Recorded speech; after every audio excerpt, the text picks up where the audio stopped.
The night had been long for 85-year-old Damodar Ji. He had tried his best to control it, to hold it in, but his frail body betrayed him yet again. As the first light of dawn crept through the window, he awoke to the dampness beneath him, a silent testament to the struggles of old age. A wave of panic surged through him.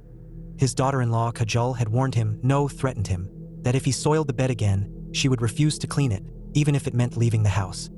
Damodar Ji's hands trembled as he peeled the soaked sheet from the bed. He had to be quick.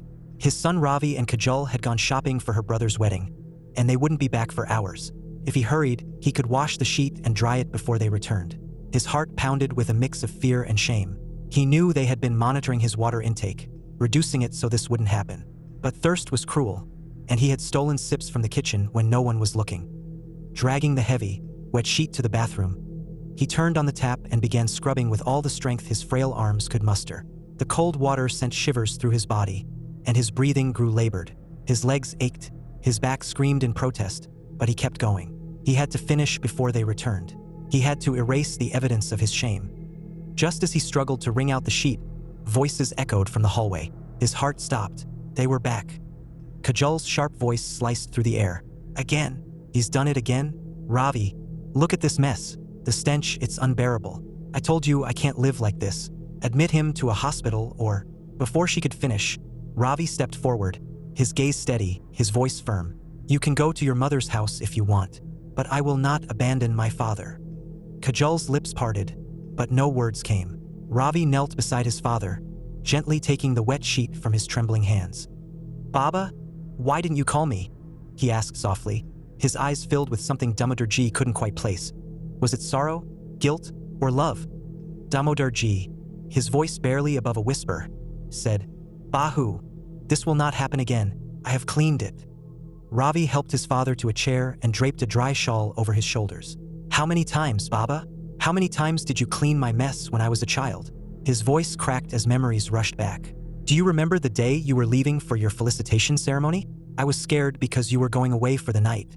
I clung to you, crying, and then I wet myself, right there on your uniform. Damodar Ji closed his eyes. He remembered it vividly. Ravi had been just 4 years old, his small hands clutching at his father's shirt. The fresh patch of urine had darkened the crisp khaki uniform. But Damodar Ji had only smiled, patted his son's head, and changed into another set of clothes, whispering, My boy, it's okay, Baba is here. Tears streamed down Ravi's face as he continued. You didn't scold me, you didn't shame me, you just changed, smiled, and went on. So why should I treat you any differently now? Kajal stood frozen, watching her husband kneel before his father, his hands steady and loving. She had never seen him this way before. A lump formed in her throat as Ravi fetched a clean bedsheet from the sofa, spread it over the bed, and carefully helped his father into fresh clothes. Then he brought a cup of tea, holding it up to Damodar Ji's lips. Drink, Baba. You must be cold. As the warmth of the tea seeped into his body, Damodar Ji looked at the framed photograph of his late wife, Vimla, hanging on the wall. His lips quivered as he whispered, Vimla, you always worried about what would happen to me after you were gone. You feared I would be alone. His gaze turned to Ravi, who was now tucking a blanket around his shoulders.